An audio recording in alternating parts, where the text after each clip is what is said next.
Hey, Steve Mignoni here at High Octane Classics in Auburn, Massachusetts, where we're about to start show 68 of the Steve Maggs Muscle Car Show podcast. And as you probably know by now, the first 67 episodes of this podcast have been me reading from my 2013 book, Steve Mignoni's 1001 Muscle Car Facts. And today we're winding down as we get near the final show. This is the next to last, and we're doing Studebaker facts.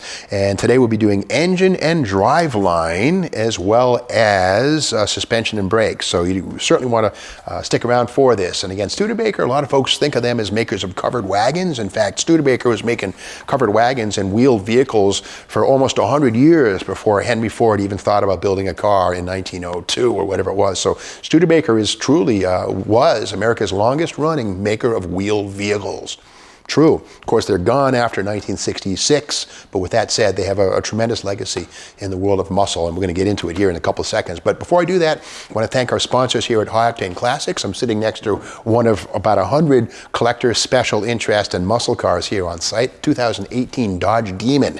This car is 4 years old, but it looks brand new. This is equipped with the Harman Kardon stereo system, has the 5-seat capability, has the back seat, not the monopost, a one-seater, which, maybe 10 were made, who knows. But with that said, this is loaded, beautiful car, 804 horsepower. It has the Demon crate right behind here. So with that 100 octane tune and computer, 840 horsepower, 980s on a slick, on a good surface. But this is a production car. It's an astonishing idea that this muscle car book is filled with legends and just storied cars from the past. And this Demon right here will pretty much zonk any one of them without any trouble.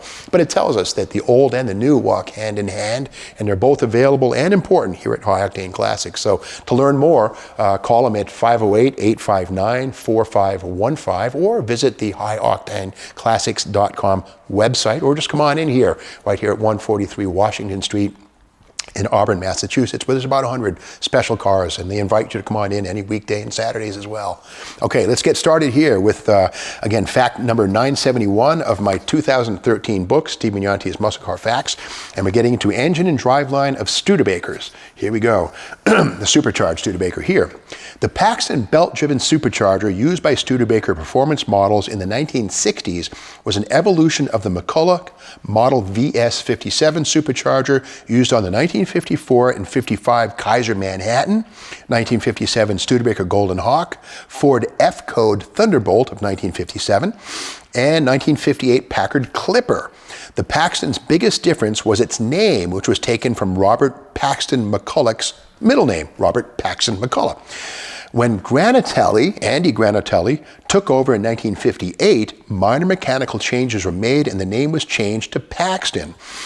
Paxton is still active in the centrifugal supercharger business and offers numerous bolt-on kits for popular applications, which are available from Granatelli's son, J.R., who operates Granatelli Motorsports in Oxnard, California. Now, this was written in 2012 for a 2013 release. I assume those facts are still valid. When I worked at Hot Rod Magazine, 1998 to 2005, I used to have regular encounters with AJ or J.R. Granatelli, good dude. He built a supercharged SN95 Mustang. We featured it in the magazine, supercharged, of course. And the Granatelli name, I'm pretty sure they're still very active.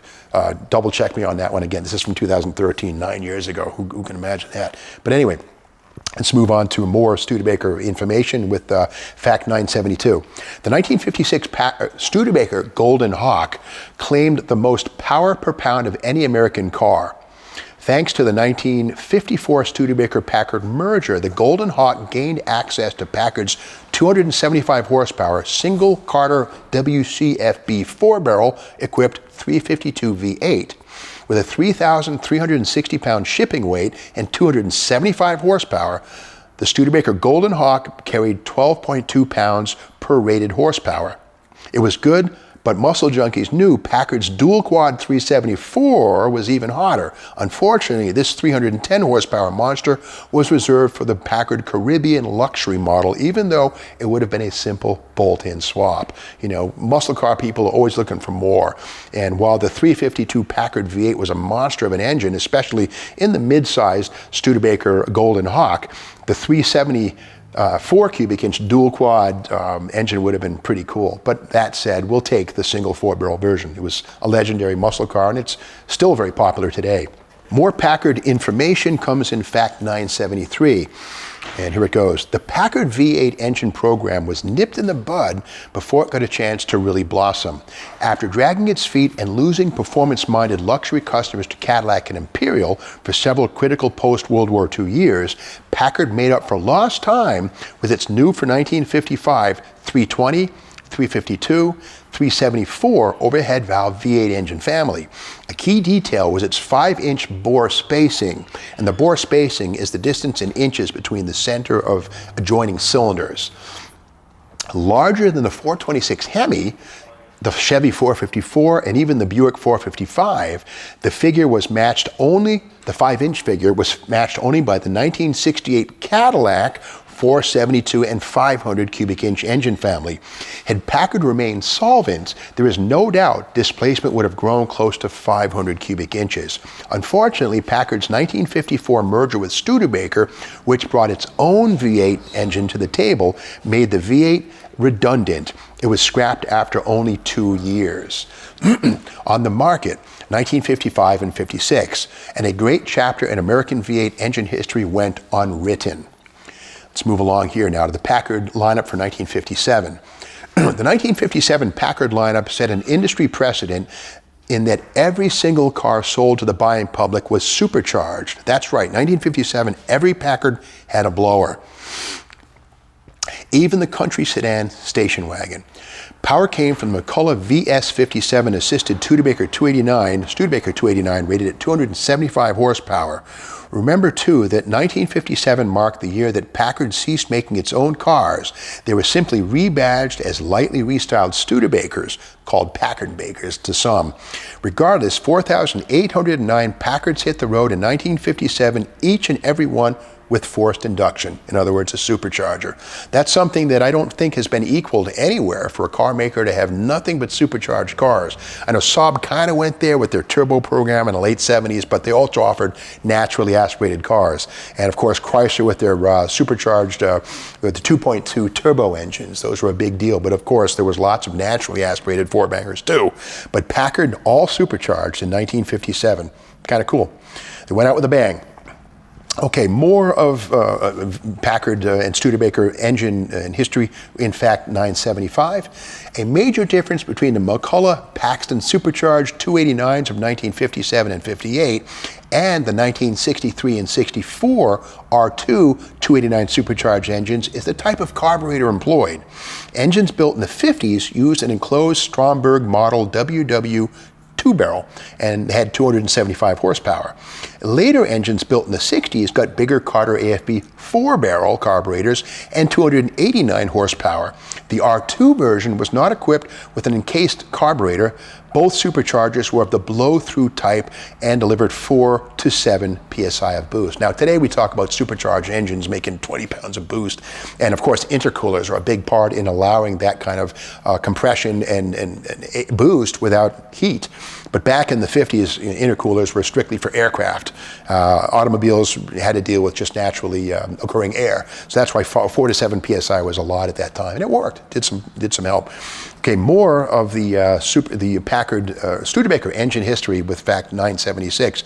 Okay, unlike the 289 horsepower R2, the also new for 1963 335 horsepower R3 304 enclosed its Carter 38OS 4-barrel in a cast aluminum pressure box, similar to those used in the 1950s to maximize boost potential. Again, the 50s engines were encased. The later ones were blow-through types, except for the R3, which again had a box around that carburetor. A 3/32 inch overbore increased displacement from 289 to 304 cubic inches. The 3.625 inch stroke was unchanged. By contrast, the R2 289's Carter AFB was fed pressurized air by a rubber duct and carburetor hat. The R2's cast iron exhaust manifolds were replaced with steel tube headers on the R3, and a larger oil pan sump was used. The R3 was the pinnacle of supercharged Studebaker performance. Each R3 engine was hand-built at Paxton Products and shipped to South Bend for installation. with an 8-inch harmonic damper versus the stock 6-inch damper used on lesser Studebaker V8s. External identification was easy. R2 engines were painted black with yellow valve covers. The R3 was finished bright red with chrome valve covers. About 20 R3s are known to have been factory installed in Avanti, Hawk, and Lark platforms. Another 50 or so R3 crate engines were sold by Studebaker Granatelli Brothers for customer installation. So again, 20 R3 supercharged 304 Studebakers were made versus 3,300 Demons. Are the good old days right now or what? Okay, let's get into more history of the R3, or the R4, excuse me, 304 with Fact 977. This is the Studebaker 304, not the AMC 304. Very different creatures.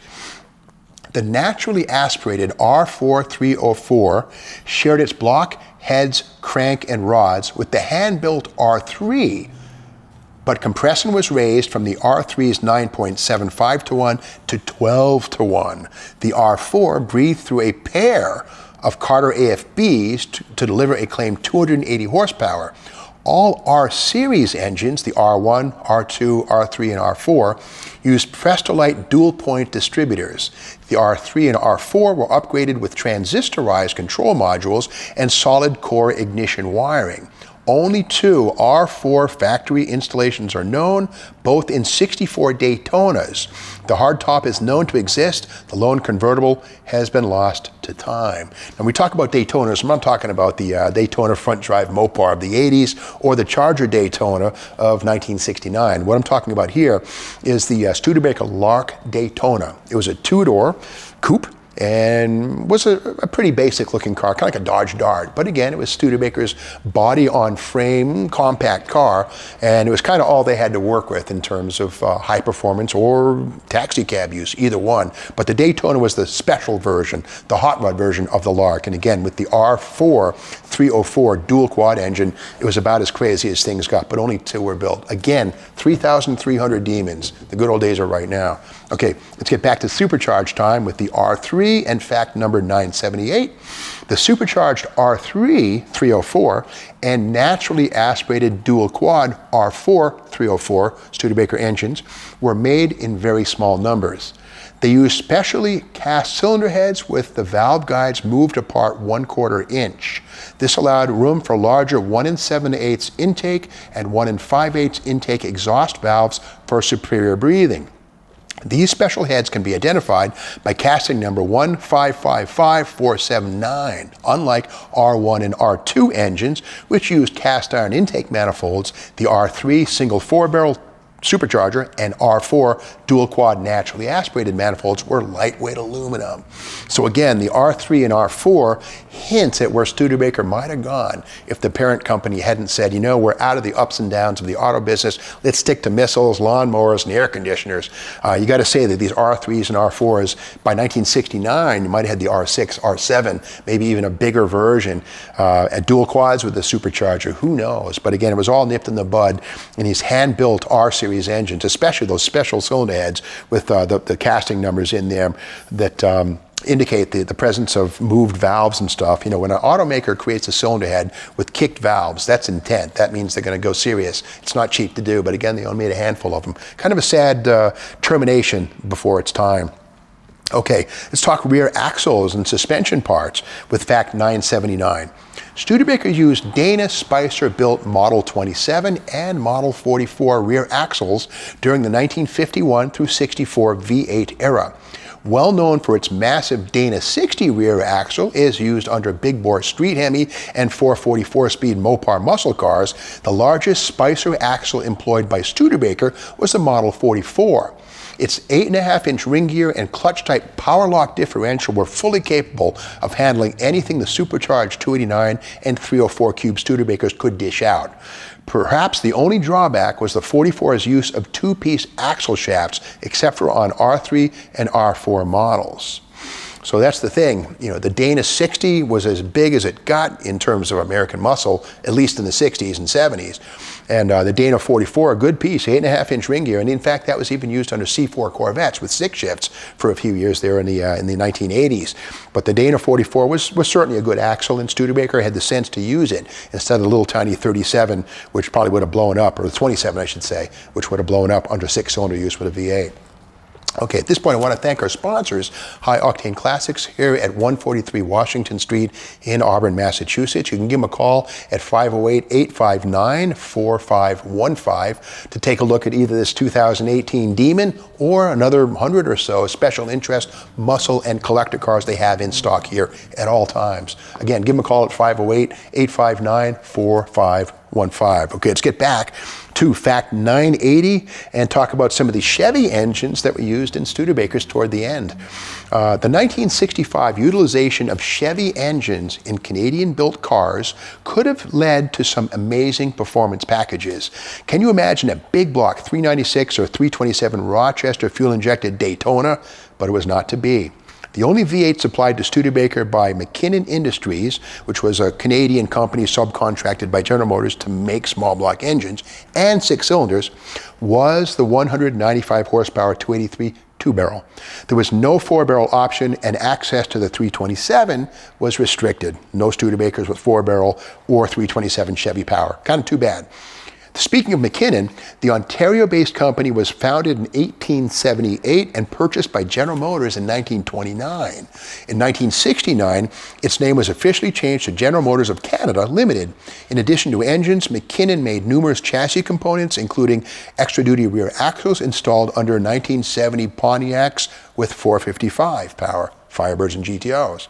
So now we know the McKinnon 12-bolt is what that's called. Bigger axle than you'd find in even a Ram Air 400 Firebird. Okay, let's now get into suspension and brakes. To keep costs under control, the sleek fiberglass Avanti shared its rolling chassis with the compact Lark Daytona convertible. Minor changes were made, but the 109-inch wheelbase frame is technically interchangeable between the two cars. Rear axle torque link anchor points do differ, however. Of course, for the sporting Avanti, Studebaker chassis engineers tuned the spring rates to suit the lighter fiberglass body, and a full host of optional heavy-duty Daytona brake and suspension upgrades were made standard on the Avanti's substructure.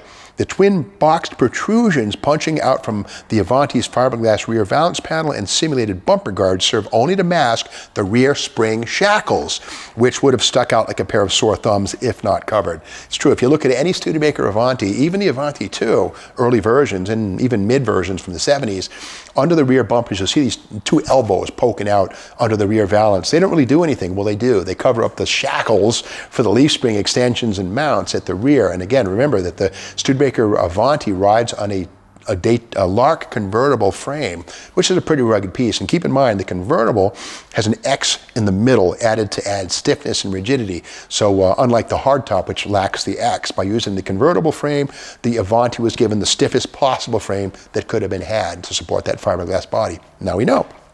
Okay, let's move on to suspension goodies and Packard. And again, Studebaker and Packard walk hand in hand. So Fact 982 pays tribute to that fact. The muscular 1955 Packard Caribbean featured dual quads, a push-button automatic transmission, and torsion bar suspension a full 2 years before the 1957 Chrysler 300C boasted of similar features.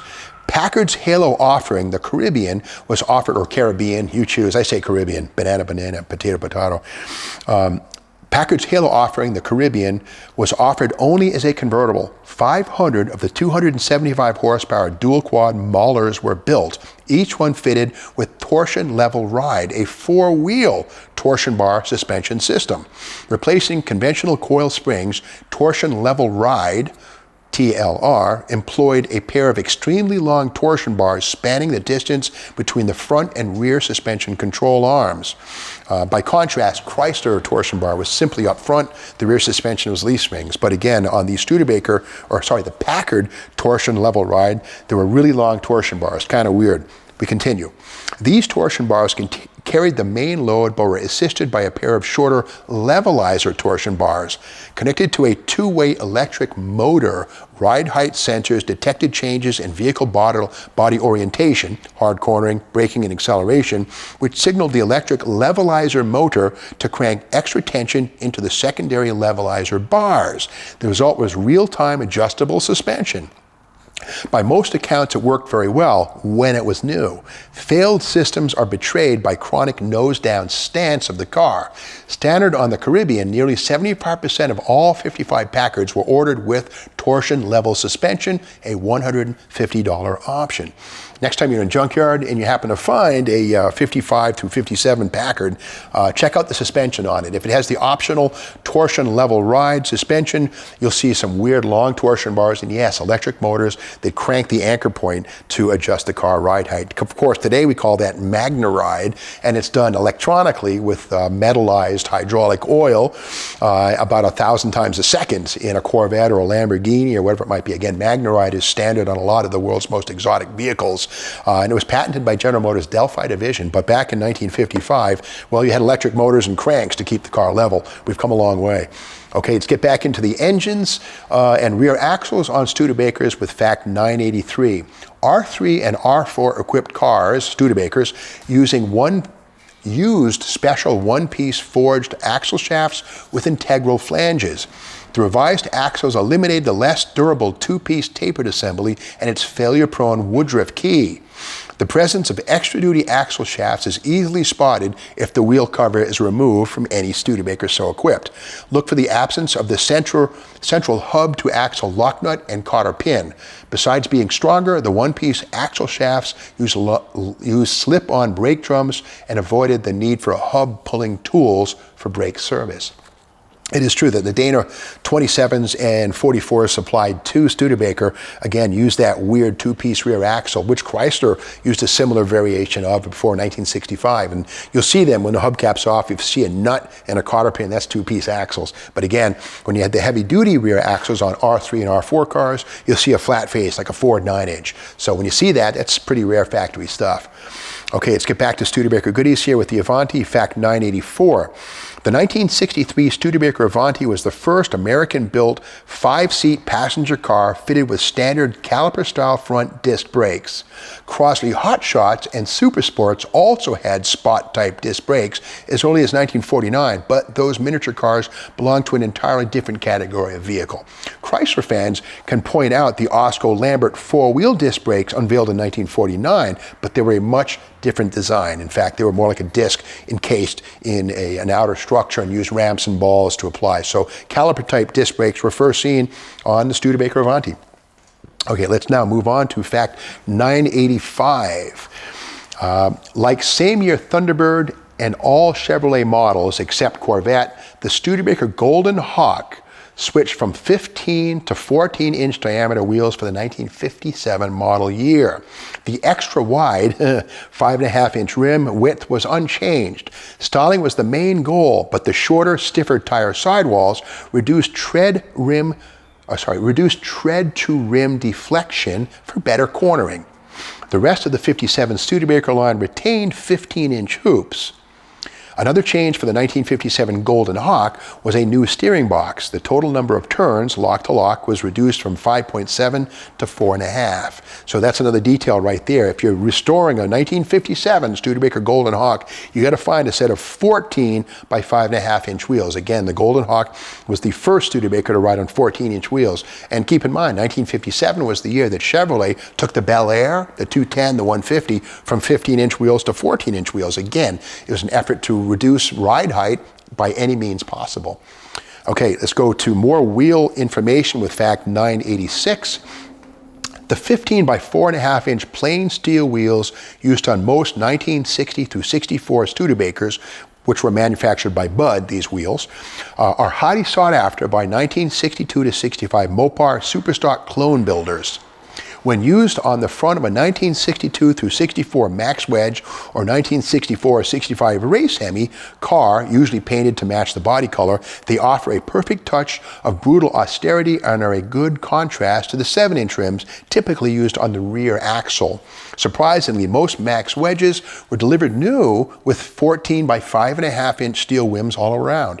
Before the discovery of the 15 by 4.5-inch Studebaker wheels, sleeper-seeking Mopar builders settled for 15 by 5.5-inch rims from pre-1968 Dodge A100 van applications. They're simply 1 inch too wide and spoil the superstock look. The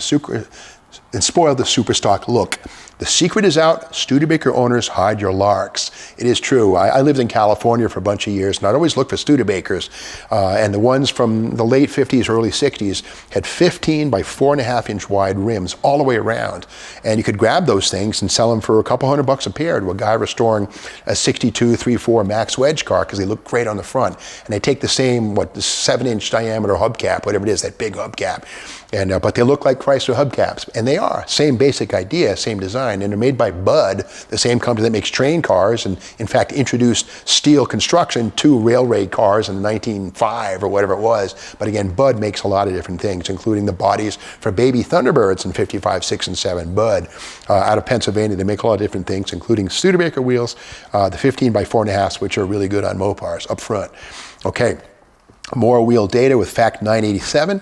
Hallebrand and Studebaker collaborated on adding the cast magnesium 5-spoke touring wheel to the 1963 and 64 option list for dealer installation. Supplied in the 15 by 5.5-inch size, identical wheels were sold through speed shops but differed in one critical detail. The 3-bar press-fit spinner was inscribed Studebaker Corporation. Non-Studebaker touring wheel spinners were embellished with the Hallebrand name and its Culver City, California location. So it is true that Studebaker was way ahead of the curve by offering magnesium wheels right from the factory in 63 and 64. But again, I shouldn't say from the factory. They were actually a dealer-installed item. But they were factory issue, if you might say. You'd leave the dealership with your magnesium wheels.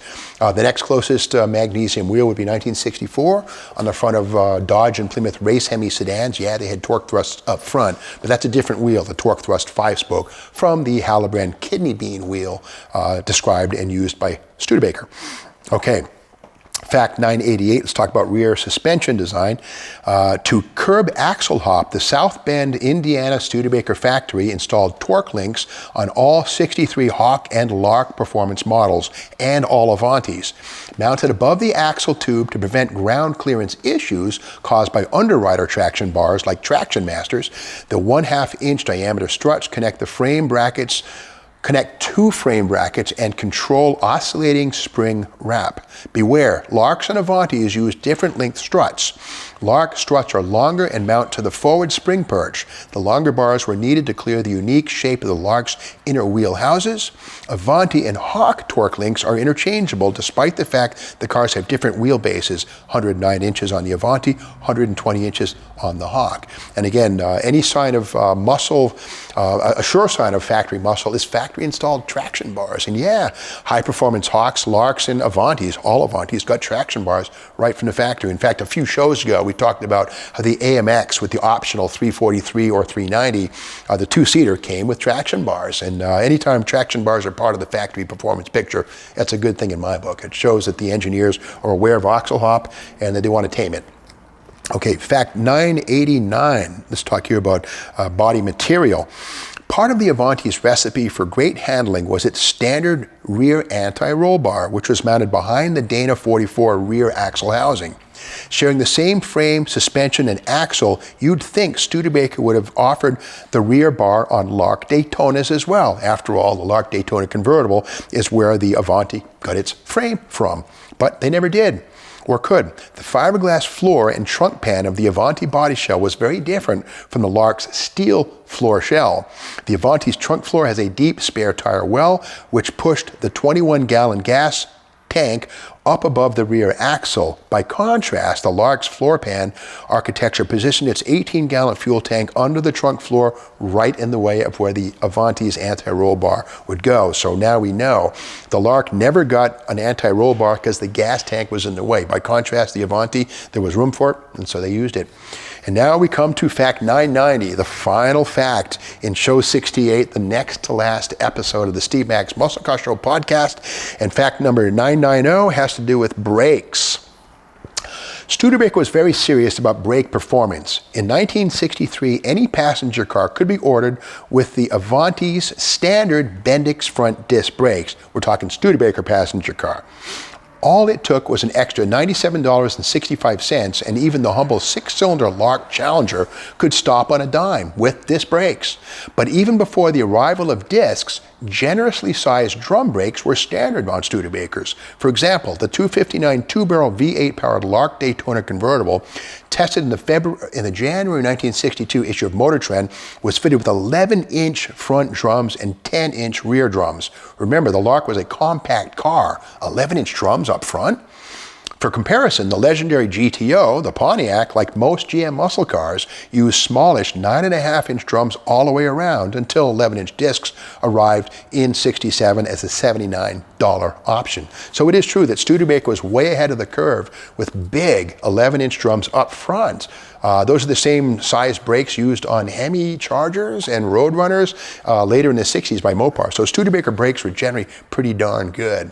Well, that brings us to the close of episode 68, the next to last episode in the 69 episode long run of the Steve Maggs Muscle Car Show podcast, where I take the 1001 Muscle Car Facts book and read the facts one by one to you, either by video for the last 20 or so episodes, or strictly by audio for the first 50 or so, whatever it was, 40.